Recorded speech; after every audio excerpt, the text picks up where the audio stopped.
Hi guys, it's Paul from Alt Game Reviews, and today I just wanted to give you some first impressions and a quick fire review on a new Battle Royale game I've been playing on the PC, Blood Hunt. It's in early access and it's currently free. Blood Hunt is a Battle Royale based in the Vampire the Masquerade universe, which is an RPG game and a long-running tabletop game. The game's currently free and in early access on PC, but there's also a Battle Pass which you can buy for cosmetics. You can play it in groups of 3 or solo. There's 3 different factions to try out, each with different appearances and 2 unique archetypes. The first clan is the Bruja clan, which has 2 archetypes, the Brute and the Vandal. Both of them are able to perform a large leap movement, which is pretty good because the game has a lot of verticality. A lot of fighting will take place on the rooftops of the city of Prague, which looks incredible in this game. Really enjoyed the setting. Each character also has a passive ability, and there is a second ability, so the Brute can use energy shockwave and the Vandal can do a sort of ground punch attack. The second clan is the Nosferatu, which definitely have a different visual appearance, more of a sort of classic vampire vibe. Both the Prowler and Saboteur have the ability to turn invisible for a few seconds.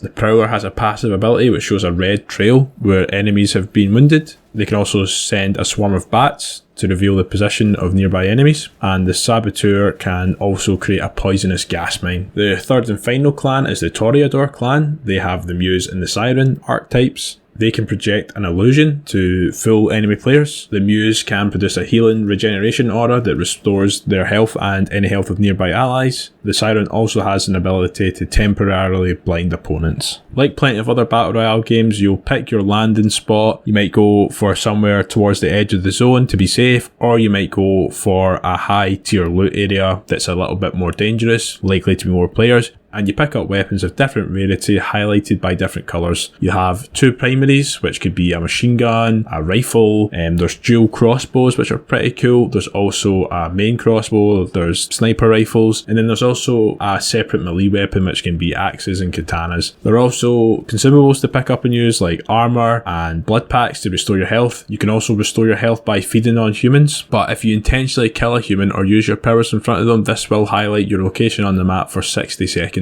Leaving you vulnerable to enemy players. You can use your vision ability to identify special humans with resonant blood. Draining these humans will add a passive resistance to the player. This can be greater melee damage or passive health regeneration, and these can be stacked up to 3 times but for 1 ability only. There's also AI troops to fight known as the Entity who are protecting loot, so it's a risk and reward scenario if you want to look for some better loot. I've not played the Vampire Masquerade series myself, but this does seem pretty fun so far. I do think it is lacking something though. I've seen a couple of comments saying that they missed a trick with the zone mechanic here. It just seems to be some sort of ominous red blood gas, but people have suggested that they could have used sunlight, which would have been pretty cool. The rate of gaining XP is pretty slow, and for what you're getting are some cosmetics and emotes. It would have been cool to maybe upgrade your character's physicality, their different stats. Could they have improved the abilities? Could there have been a skill tree that would have altered the abilities in certain ways? Could you have increased the jump height? Could your shockwave have done more damage? Could it maybe have done fire damage? Something like that. Could you have customized the armor, the weapon skins with attachments? Just a little bit extra. The load times for the game are quite long. I've seen people complaining about that. Also, every time you finish a match, you have to go back to in-game lobby known as Elysium. It would be good if when you finish the match, you could just go straight into another one with a play again button. Overall, the game is a lot of fun. I think if you enjoy it, you should buy the Battle Pass to support the developers. It does play like a lot of other Battle Royales, so you'll be used to it. Does it have the longevity in it? I don't really know. I think this will definitely be a placeholder for Vampire the Masquerade Bloodlines 2, but again, that is an RPG. This is more of a classic third-person Battle Royale, but I had fun with it. If you're looking to mix things up from Apex, PUBG, Warzone, give it a try. It's free. Unfortunately, there's no word about console dates yet, but if you're not on PC, give it a shot.